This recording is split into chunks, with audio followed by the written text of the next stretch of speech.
சிம்ம ராசியில் பிறந்தவங்களுக்கு வரக்கூடிய மார்ச் மாதத்தில் கோட்சார ரீதியாக வரக்கூடிய கிரக அமைப்புகளால் ஏற்படக்கூடிய மாற்றங்கள் என்னன்றது பற்றி தானுங்க ஆதாரபூர்வமாக இந்த பதிவில் நம்ம பார்க்க போகிறோம்.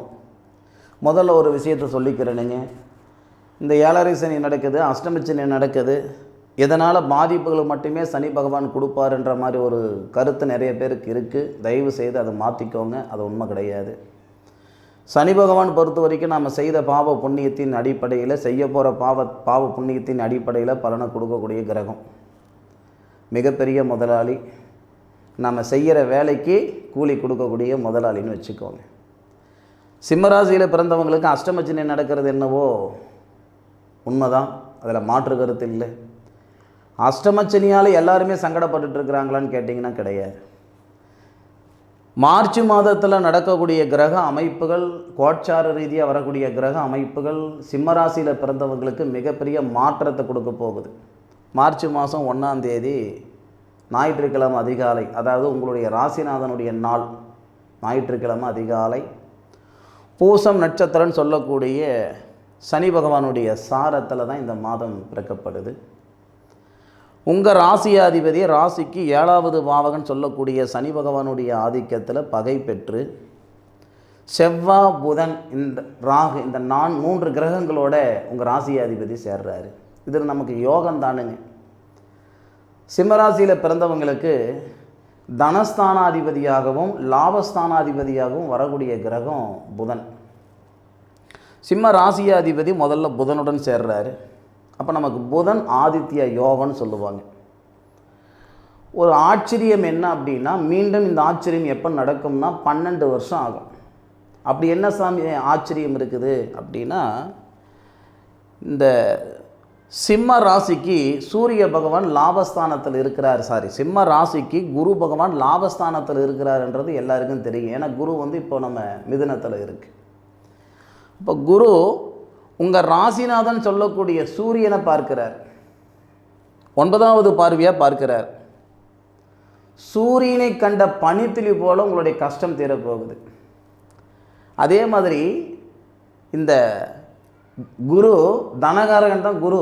அந்த குரு புத்திர ஸ்தானாதிபதியாக, இந்த சிம்மராசியில் பிறந்தவங்களுக்கு புத்திர ஸ்தானாதிபதியாக, புத்திர காரகனாக வரக்கூடிய கிரகமும் குரு தான். அந்த குரு யாருடைய வீட்டில் இருக்கார்? புதனுடைய வீட்டில் இருக்கார். அப்போ புதனையும் பார்க்கிறார். தனகாரகன் சொல்லக்கூடிய ஒரு கிரகம் தனஸ்தானாதிபதியை பார்க்கிறாரு. அந்த தனஸ்தானாதிபதி உங்கள் ராசிநாதனோட சேர்ந்து புதனாதித்ய யோகம். அந்த யோகம் உங்கள் ராசியை பார்க்குது. அதே மாதிரி சிம்மராசியில் பிறந்தவங்களுக்கு செவ்வாய் சுபஸ்தானாதிபதி. அந்த செவ்வாவையும் பார்க்கிறாரு. அந்த செவ்வாய் சூரியனுடன் சேர்ந்து சூரிய மங்கள யோகமாக இருக்குது.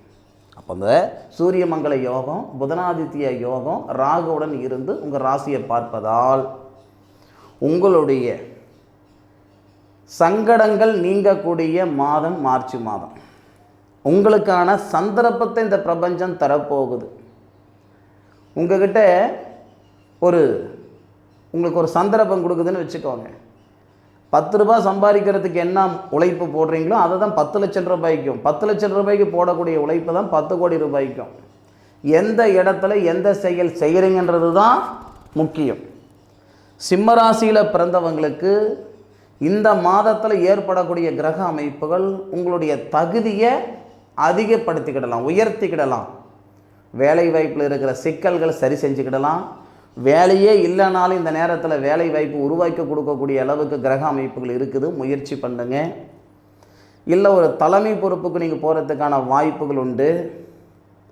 ஒரே வார்த்தையில் சொல்லணும்னா, உங்களுடைய உழைப்புக்கு தகுந்த உயர்வு, வாழ்க்கைக்கு ஏற்ற வளர்ச்சி, படித்த படிப்புக்கு உண்டான உத்தியோகம்.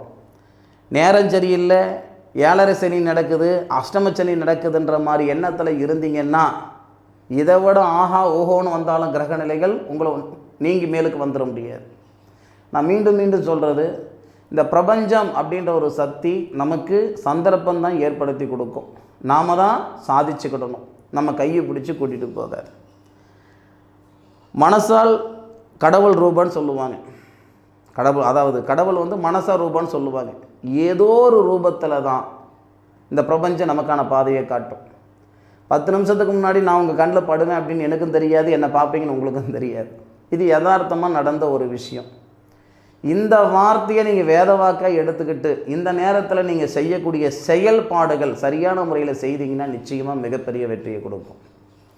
அஷ்டமச்சனி நடக்கிறதுனால ஒரு சிலருக்கு போகாத இடத்துக்கு போனன்ற பேர் வந்திருக்கும், செய்யாத தப்புக்கு செஞ்சன்ற பேர் வந்திருந்திருக்கும், பார்த்த இடத்துல காசு பணம் இருந்தது போய் எந்த பக்கம் 10 ரூபாய் இருக்குதுன்னு தேடுற காலகட்டத்தில் இருந்திருப்பீங்க. என்னடா வாழ்க்கை, ஏன் தானே இப்படி இருந்துக்கிட்டு இருக்கிறேனே. ஐயா யாரும் அனுபவிக்க முடியாத அளவுக்கு மன அழுத்தத்தில் நீங்கள் இருந்திருக்கலாம். ஆனால் இது எல்லாமே விலகிறதுக்குண்டான ஒரு சந்தர்ப்பம்.